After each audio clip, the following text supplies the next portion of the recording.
कि मैं अकेला कोई बदल नहीं सकता। उसने तो कहा मैं सड़क पे चलता हूँ, तो गाड़ी वाले ने कहा तू चल क्यों रहा है सड़क पे? उसने कहा मेरे पास मैं सड़क पे नहीं चलूंगा तो कहाँ पे चलूंगा। 1/10वां हिस्सा रह गया है। 10 में से 9 हिस्से जितनी भी वाटर बॉडीज थी गुरुग्राम की हमने खत्म कर दी। मेरे खेत में 30 दिन से ज्यादा पानी खड़ा रहा। क्यों भाई? जो रास्ते बनाए गए उसको ऊंचाई पे थे, उससे पानी जो नीचे इकट्ठा होता वो 30 दिन तक निकालना मुश्किल। निकासी 70% काम महिलाएं करती हैं। क्या यदि महिला को यदि आज अपने सरकार अलग अलग सब्सिडियां दे रही हैं मशीनों को बनाने के लिए, पूरा कर रही है, क्या दोबारा यदि हमने ढिलाई करनी है जिसमें महिला काम करेगी और पेस्टिसाइड को हमने एलिमिनेट करना है तो उसकी लेबर की पेमेंट हो सकती है, कार्बन पेमेंट हो सकती है, लेकिन मजदूर की पेमेंट यदि कर दो तो वो यदि दे दो तो उसको काम भी मिलेगा, उसके बच्चों को काम मिले। यदि हमने उसको मैंने बहुत सारे करनाल पानीपत हरियाणा ज्ञान विज्ञान समिति ने विज्ञान मंच में जो ये पहलकदमी की है, माइक के पास, हाँ, ये जो पहलकदमी है ये सराहनीय है क्योंकि कृषि विज्ञान केंद्र के साथ जुड़ के ये कदम उठाया गया है और मैं साइंटिस्ट का, वैज्ञानिक का जो यूनिवर्सिटीज के साथ जुड़े हुए हैं, आईसीआर सिस्टम में जुड़े, उनका सबका धन्यवाद करना चाहता हूँ। मैं शुरू करना चाहता हूँ बात कि ये क्लाइमेट चेंज, जैसे रघु ने बताया कि बहुत सारी चीजें जो हैं अभी हमारे कंट्रोल में नहीं है। तो क्लाइमेट चेंज हम कर नहीं सकते, क्लाइमेट चेंज हो रहा है। दो टाइम लगेगा यदि हमने उसमें कोई भी मिटिगेशन स्ट्रैटेजी जो भी हम अपनाएंगे, लेकिन सिस्टम चेंज कर सकते हैं। क्लाइमेट चेंज और सिस्टम चेंज का रिश्ता समझने की जरूरत है और कुछ उदाहरण रघु ने हमें दिए और वैज्ञानिक साथियों ने भी दिए कि सिस्टम के चेंज में अलग अलग कदम जो उठाए जा सकते हैं, चाहे वो पराली का इस्तेमाल हो, चाहे मिट्टी की स्वास्थ्य का सवाल हो, उसके ऊपर कदम उठाए। क्या कदम उठाए जा सकते हैं वो उठाए। फिर हमने एक एनवायरमेंट प्लेज ली, शपथ ली। हमने शपथ में कई वादे किए हैं, लेकिन वो वादे पूरे कर पाएंगे कि नहीं कर पाएंगे उसका जब विश्लेषण किया रघु ने तो, या दूसरे साथियों ने भी, जो वैज्ञानिक साथियों ने भी, बहुत सारी कंडीशन जुड़ गई क्योंकि मैं अकेला कोई बदल नहीं सकता। उसने तो कहा मैं सड़क पे चलता हूं, तो गाड़ी वाले ने कहा तू चल क्यों रहा है सड़क पे? उसने कहा मेरे पास मैं सड़क पे नहीं चलूंगा तो कहां पे चलूंगा। तो सिस्टम है ना, उस सिस्टम के हम हिस्से हैं। तो मैं शपथ लेती हूं पर्यावरण संरक्षण करूंगी, लेकिन यदि शहर बसाए जा रहे हैं पूरे जल के स्रोतों को खत्म करके, वाटर बॉडीज को, पेड़ों की बहुत बात हुई, लेकिन जो जल संग्रह के हमारे जौहर होते थे, पोखर होते थे, जहां हमारे तालाब होते थे, मैं गुड़गांव में काम करता हूं और हिसार में काम करता हूं। यदि गुड़गांव जो बना है पूरा, यदि आप एनजीटी की जो नेशनल ग्रीन ट्राइब्यूनल है उसकी रिपोर्टें देखें, उसने लगातार बताया कि 1/10वां हिस्सा रह गया है। 10 में से 9 हिस्से जितनी भी वाटर बॉडीज थी गुरुग्राम की हमने खड़ी कर दी, खत्म कर दी। और यदि मेरे पास इस समय आंकड़े, जानकारियां हैं कि हर डिस्ट्रिक्ट में हरियाणा का यही हाल है। महेंद्रगढ़ हो, कैथल हो, रोहतक हो, सभी जगह पे हमने वाटर बॉडीज जो थी हमारी, तालाब, जौहर, पोखर थे, वो खत्म किए क्योंकि उसकी बात नहीं हुई है। मैं एक दिन गुरुग्राम में जो RWAs हैं उनको इकट्ठा करने की अपन कोशिश करते हैं, सतबीर जानता है, हैं? उनको राठी जी हुआ करते थे वहां पे, वो इलेक्शन भी लड़े आपकी तरफ से भी, और अब उनकी बीवी जो है उन्होंने भारतीय जनता पार्टी के साथ MLA का इलेक्शन लड़के जीत के भी आई, और उनके बेटे बहुत एक्टिव हैं राठी जी के। और जो उनसे बात हो रही थी तो भाई हमने कहा तो भाई जो साथी बुलाए थे जो एसोसिएशन के, वो कहते हैं जी ये जो बिल्डिंग बनी है, हाँ, तो कहा कि ये बिल्डिंग जिसमें अपन ये चर्चा कर रहे हैं, ये तो यहाँ तो पोखर था, जौहर था, तालाब था, कुछ कोई वाटर बॉडी थी, उसको भी पूरा अंदाजा नहीं था, लेकिन उसने कहा हमें उसका जानकारी है। इसी तरह से वहां पे एक म्यूजियम चलाया जिन्होंने गुरुग्राम के ऊपर, कि गुरुग्राम के बारे में कहता जी मेरा म्यूजियम तो इसी तरह के तालाब पे बना है, जोहर पे बना है। हमने जितनी वाटर बॉडीज थी गुरुग्राम में, फरीदाबाद में, जहां पे उसका यदि विश्लेषण किया जाए 90% हमने खत्म कर दी। और पानी को सोखने का वो तरीका था बहुत बड़ा। जब भी अभी यदि पानीपत में जब अपन काम कर रहे थे करनाल में, इस एरिया में, तो जो एक बहुत बड़ा जमींदार है, उसके वो साइलेज बनाता है और बेचता है। बहुत सारे उसने किसान जोड़े हैं जो उसके पास भूसा लेके आते हैं और उसकी साइलेज वो बनाता है और वो बेचता है। खूब पशु है उसके पास, 200-250, और ये किसान आंदोलन का समय है। और उसको उसमें उसने जो किसानों को बुलाया, उसने कहा जी मेरे खेत में 30 दिन से ज्यादा पानी खड़ा रहा। क्यों भाई? जो जो रास्ते बनाए गए उसको ऊंचाई पे थे, उससे पानी जो नीचे इकट्ठा होता वो 30 दिन तक निकालना मुश्किल, निकासी उसकी, क्योंकि हमने वो लो लाइंग लैंड लगा दी, अपने फार्म हो गए हमारे। तो जो पानी उसमें खड़ा रहेगा, निकलता ही नहीं था, कोई निकलने का तरीका नहीं था, निकासी नहीं। तो इस तरह की जो, अब बारिश तो होगी उसमें तो कंट्रोल नहीं, लेकिन आपका जो सिस्टम है, आपने ये सोचा नहीं कि यहाँ पे पैरापिट बना रहे हैं, सड़क बना रहे हैं, रास्ता बना रहे हैं, कैसे बनाया जाए, कितनी ऊंचाई, किस तरह जब पानी की निकासी का उसमें प्रबंध रहे। तो ये जो सिस्टम है, यदि उसको अपन चेंज नहीं करेंगे तो क्लाइमेट चेंज के साथ जूझना मुश्किल है हमारा। Point number 1। पॉइंट नंबर 2, यदि ये जो शहर और गांव है ये भी आपस में रिश्ता है, तो शहर और गांव, आप बहुत सारे, मुझे जिस तरह से आपका रहन सहन है मुझे हरियाणा का मालूम है, शहर और गांव जो है कोई इतने जो है वही, शहर में भी लोग बसना शुरू कर दिए और गांव में भी उनकी अभी भी काम है, लाइफ है, जीवन है, वहीं पे शादी है। यदि उसको और हम इन शहर को जिस तरह से बसाया जा रहा है, उसकी वाटर बॉडीज की बात कर दी, पेड़ ना होना, सड़क पे वाहन इकट्ठे हो जाना, पब्लिक ट्रांसपोर्ट ना होना। गुरुग्राम में कोई पब्लिक ट्रांसपोर्ट नहीं है, और शहर में जो मजदूर आता है, जो भूमिहीन है, जो काम करता है, और दिल्ली में भी दूर दूर से उसको सुबह 7 बजे घर से 6 बजे निकलेगा, तब वो जो है मजदूर हाट पे पहुंचेगा, उसको वाहन चाहिए।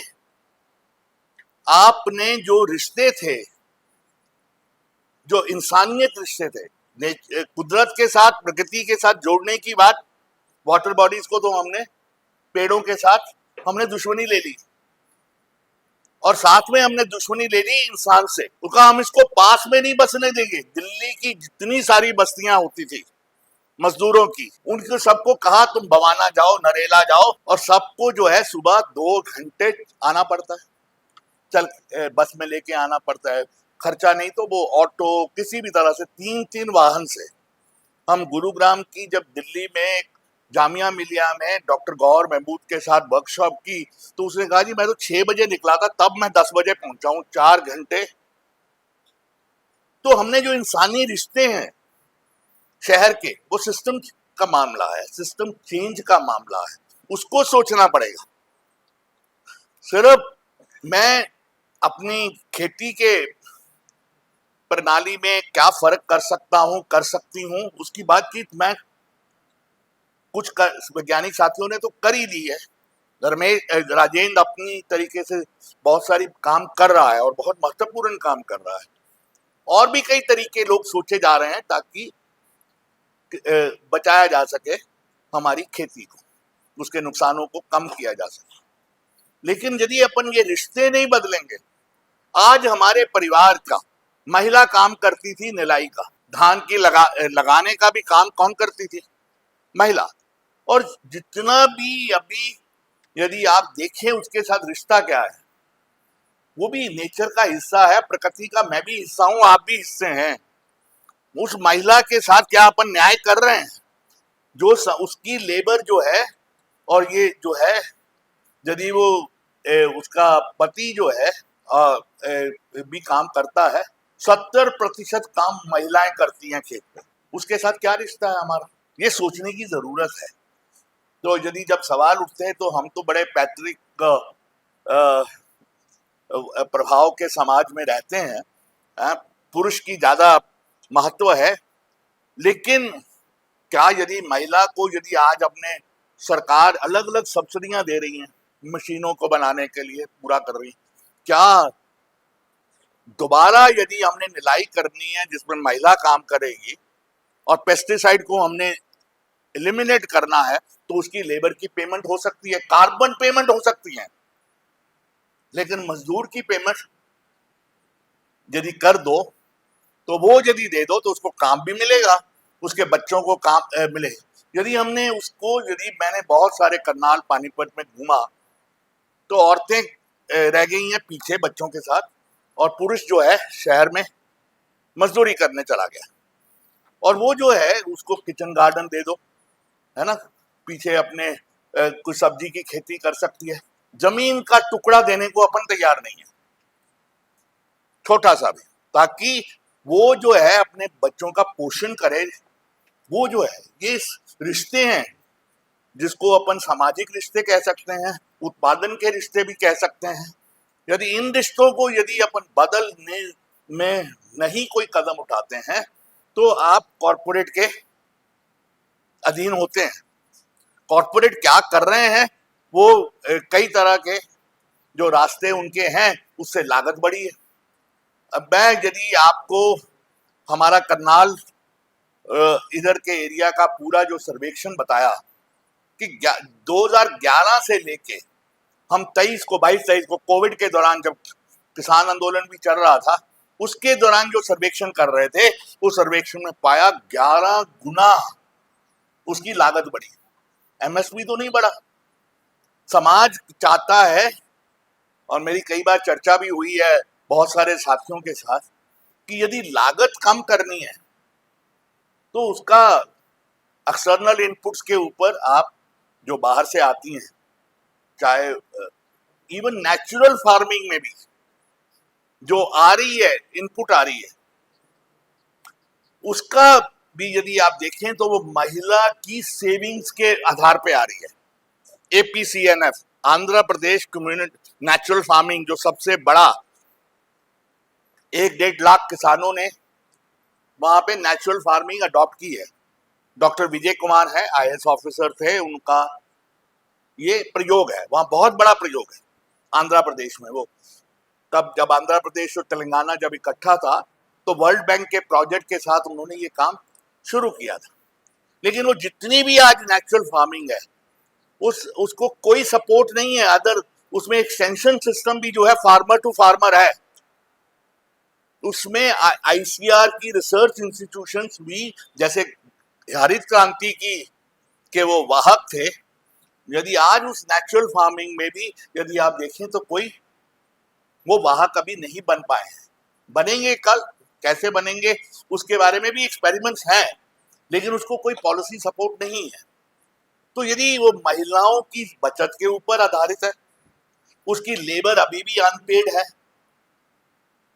और उससे वो जो है, क्योंकि तब ने आपने मशीनें जब कर दी तो ठीक है, आपने पेस्टिसाइड इस्तेमाल करना शुरू किया, फर्टिलाइजर यदि, लेकिन आप यदि ऑर्गेनिक मैन्योर पे आते हैं, फार्म यार्ड मैन्योर पे आते हैं, इन सभी ऑपरेशंस को यदि आप इस्तेमाल करना चाहते हैं तो ये लेबर इंटेंसिव है, नॉलेज इंटेंसिव भी है और लेबर इंटेंसिव भी है, श्रम है। इसके लिए कौन पेमेंट करेगा? हमारे लिए आज मनरेगा जो है, हमको कृषि के साथ नहीं जोड़ सकते, क्यों ना? ये सिस्टम चेंज की बात है। मैं इसलिए सिस्टम चेंज की बात अलग अलग तरीके से उठाने की आपके सामने बात रख रहा हूं, क्योंकि इसके बगैर आप क्लाइमेट चेंज डील ही नहीं कर सकते, चाहे वो शहर में हो, चाहे वो गांव में हो, चाहे खेती में। और इसमें रिश्ते सामाजिक, इंसानी, ये भी जरूरी है, और जब प्रकृति के साथ हमारा रिश्ता अलग होना होगा। और ये मैं से नहीं चल सकता, इंडिविजुअल से नहीं चल सकता, ये सिस्टम चेंज का बात है। ये जो प्लेज ली जा रही है, जो सिस्टम के लोग इकट्ठे हम करेंगे, जिस दिन आएगा वो बात ही बदलेगी। और जब हम करेंगे तो उसके लिए हमारी सरकार आती है, पंचायतें आती हैं, कई चीजें बीच में, संस्थाएं आती हैं।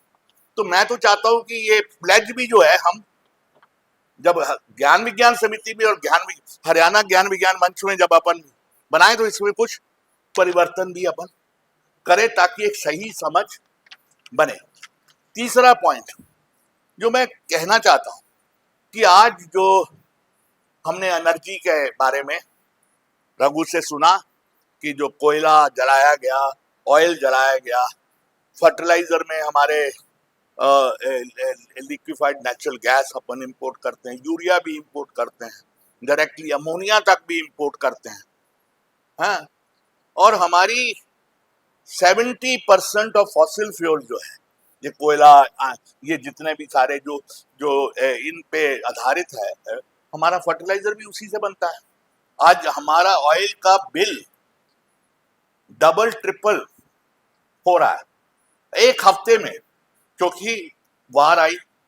इससे पहले भी बहुत बार मौके आए जबकि लोगों का कि प्राइसेस बढ़ रही थी ऑयल, तो हमारी डिपेंडेंस जो है 90% डिपेंडेंस है, इंपोर्ट करते हैं। हमारा पूरा सिस्टम जो हमने बनाया पिछले 3 दशकों में, शहर में बनाया या खेती में बनाया, सारा आयात पे आधारित। अलग तरह का औद्योगिकरण, शहरीकरण जो है सिस्टम की बात है, उसको यदि चेंज हमने करके सोचते तो बहुत सारे जगह से फर्टिलाइजर बन सकता था।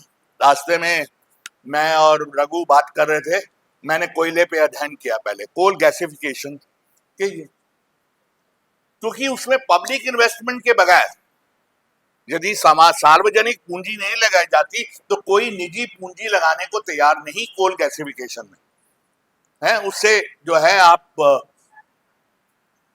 बदल सकते हैं अपनी डिपेंडेंस। या आप यदि ग्रीन हाइड्रोजन कर सकते हैं, जो कि अभी डाटा सेंटर के लिए रिन्यूएबल एनर्जी का यूज होने वाला है, और यदि अपने को CSIR में, हम जहां पे मैंने काम किया, उसकी एक बस चल रही है अब दिल्ली में जो हाइड्रोजन पे चलेगी, अभी जिसका उन्होंने अनाउंसमेंट किया। यदि आज एथेनॉल पे आप 20% कर रहे हैं, अभी सोचा जा रहा है कि 80 और 100 भी तक पहुंचाएं। उसके लिए कारों में परिवर्तन करने की जरूरत है, उनके इंजन में, नहीं तो उसके करोजन होता है।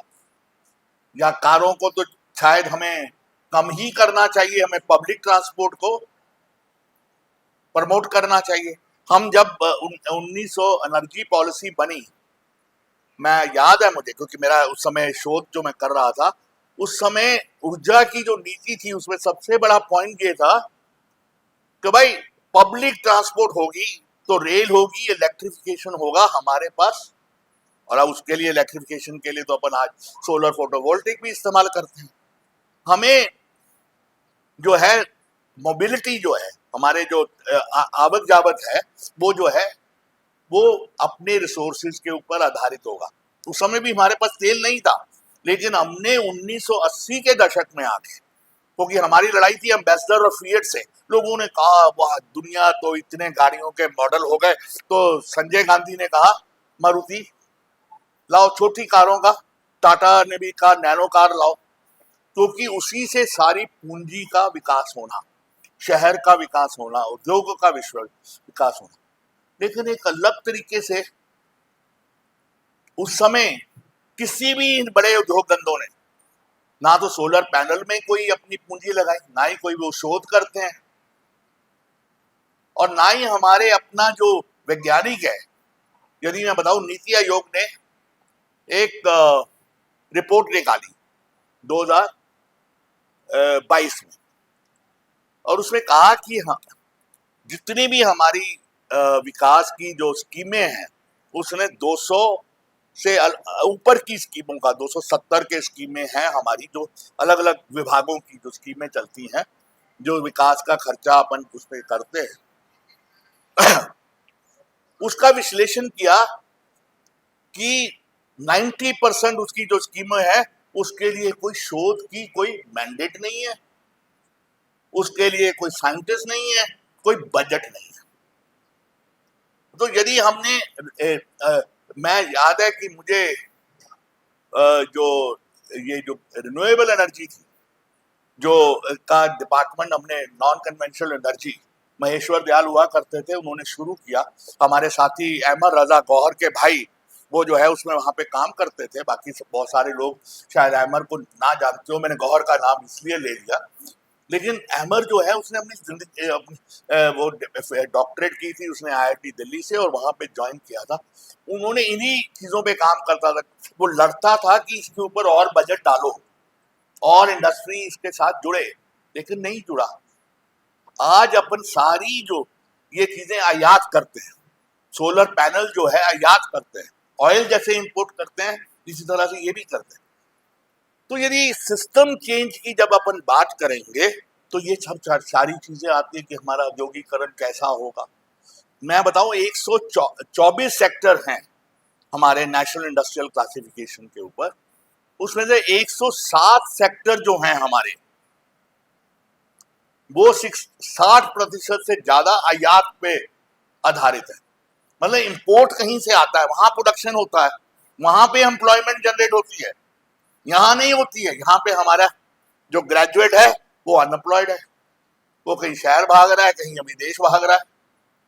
और यदि सोचा जाए, शहरीकरण सोचा जाए कैसा हो, उसके मैंने कुछ उदाहरण दिए, और लंबी बड़े बातें हो सकती हैं। औद्योगिकरण का ले, ये सब सिस्टम चेंज की बात है। अब मैं कृषि के मामले में कुछ बातें आखिर में भी रखना चाहता हूं। हमने हरित क्रांति की ट्रांजिशन को कैसे, क्योंकि हमने केमिकल फर्टिलाइजर को बढ़ाया, हमने पेस्टिसाइड्स को बताया, जहर मुक्त खेती करना संभव है, राजेंद्र कर रहे हैं। तो यदि हमें अपन जहर जो है, सबसे पहला जो जहर है, नाइट्रस ऑक्साइड भी हैं उसमें, वो नाइट्रेट हैं, वो सारे हैं, लेकिन जो पेस्टिसाइड्स हैं वो तो हमारे पॉलिनेटर्स को भी खत्म करते हैं, हमारे एंथ्रोपॉड्स को भी खत्म करते हैं, हमारे माइक्रोब्स को भी खत्म करते हैं। और यदि हमने डील करना है तो सबसे पहले तो इसकी एलिमिनेशन चाहिए।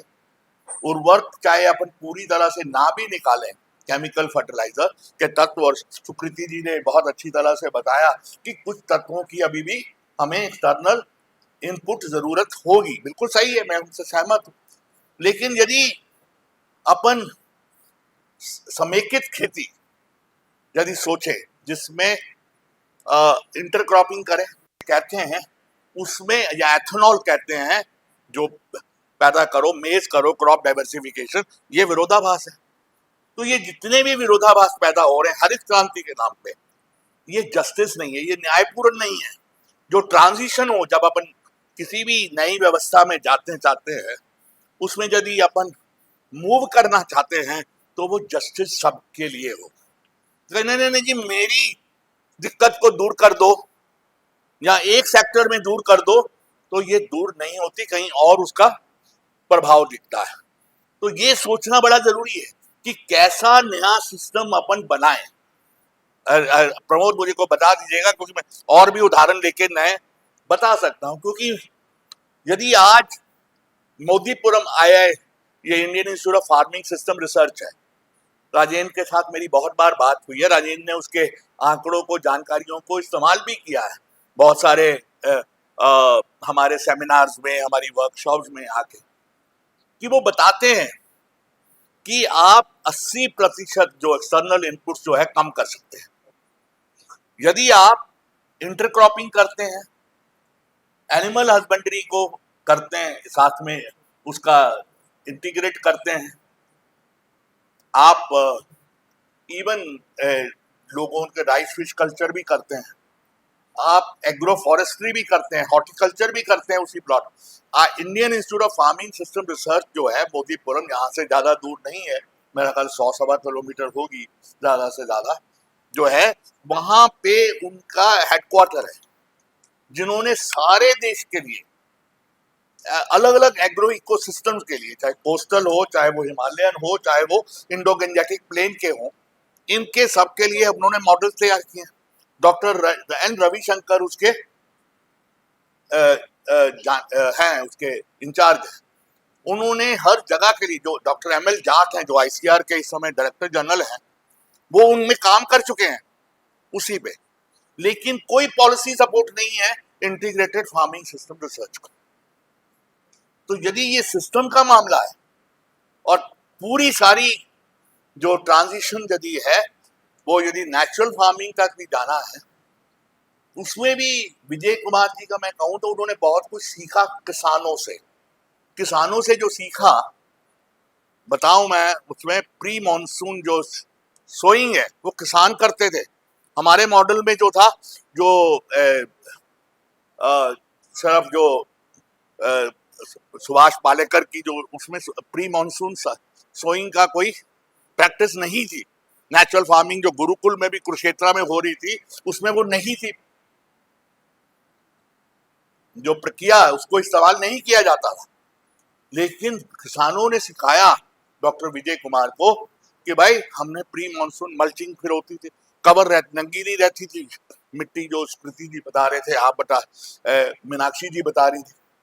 तो ये किसान और वैज्ञानिकों ने जुड़ के जो रास्ता निकाला।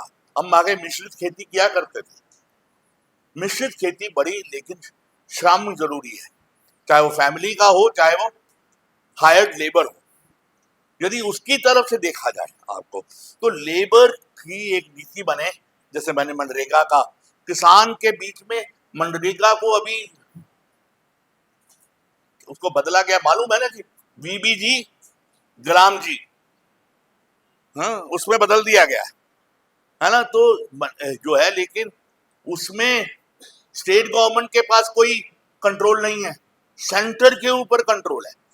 चाहे उसमें इंटीग्रेटेड फार्मिंग सिस्टम अपनाना है या सर्कुलर एग्रीकल्चर करना है, उसका कंट्रोल किसमें है? आईएएस सेक्रेटरी के पास, केंद्र के पास, दिल्ली के पास। मैं वर्क्स देख लो, अभी रूल निकाल लो जो नए बनाए हैं।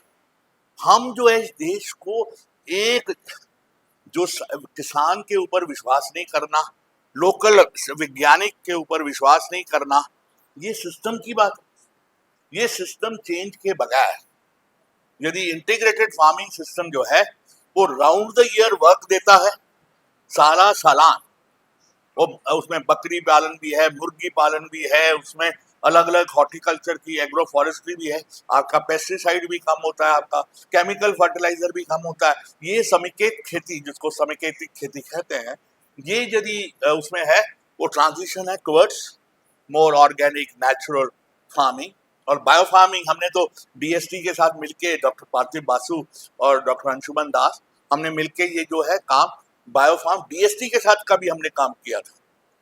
और ये जो काम है बायो फार्म, जो इंटीग्रेटेड फार्मिंग सिस्टम अप्रोच है, और इसमें यदि मैं विश्लेषण के तौर पे आऊं तो जो है उसमें मुर्गी पालन और बकरी पालन या हॉर्टिकल्चर, इसको डायरेक्टली इंटीग्रेट नहीं किया गया, सुभाष पालेकर की प्रैक्टिसेस में नहीं था, लेकिन हमने नेचुरल फार्मिंग के लिए उसी को अडॉप्ट किया। एक खुलापन चाहिए हमें कि भाई किस तरह से अपन खेती करेंगे, उसमें सेंटर कौन होना चाहिए? किसान होना चाहिए, और किसान मजदूर होना चाहिए। यदि हम सिर्फ जहर खत्म करना चाहते हैं, ठीक है, लेकिन जहर के साथ यदि किसान नहीं बचेगा, किसान मजदूर नहीं बचेगा, यदि मिट्टी को बचाना है, नेचर को, प्रकृति को बचाना है, मैं ये शब्द लेता हूं, प्रकृति को बचाऊंगा, ये इस सिस्टम के बगैर, ये रिश्तों के बगैर नहीं बनना, संभव ही नहीं है। यदि कोई मेरे से चर्चा करना चाहे, मैं लंबी चर्चा और उदाहरणों के साथ करने को तैयार हूं। सिस्टम चेंज के साथ ही फार्मिंग का सिस्टम चेंज होगा। अर्बन, हमारी जो शहरी कैसा जीवन हो, उसके बारे में बहुत सारे उदाहरण रघु ने दिए, मैं उदाहरण दिए मैंने भी। वाटर बॉडीज को खत्म करना, एफॉरेस्टेशन करना, जंगल कैसे रहना। हम पार्क है, मैं दिल्ली में जहां पे रहता हूं उसका पार्क कहते जी नहीं, हमारी जो घर में जो काम करने आते हैं ये नहीं जा सकते। अपन सुबह 7 से 6 बजे से लेके 10 बजे तक खुला रखेंगे, उसके बाद तो हम तो चले गए और पार्क को ताला लगाया जाता है, क्योंकि जो मजदूर है वो नहीं बैठे वहां पे। ये रिश्तों की बात है। हमने अपने पार्क्स को भी प्राइवेट अप्रोप्रिएट कर दिया। हम महिलाएं काम करने आती हैं, माफ करिएगा, बहुत ही ऐसी स्थिति है कि खुले में उनको शौच करना पड़ता। तो कोई सिस्टम नहीं, हमारे रिश्ते जो हैं यदि नहीं बदलेंगे तो ये ना तो बूंद बचेगी, ना ही ऊर्जा बचेगी, और ना ही प्रकृति के साथ हमारा जो रिश्ता है वो ठीक रहेगा। System change, then you will be able to deal with climate change. Thank you.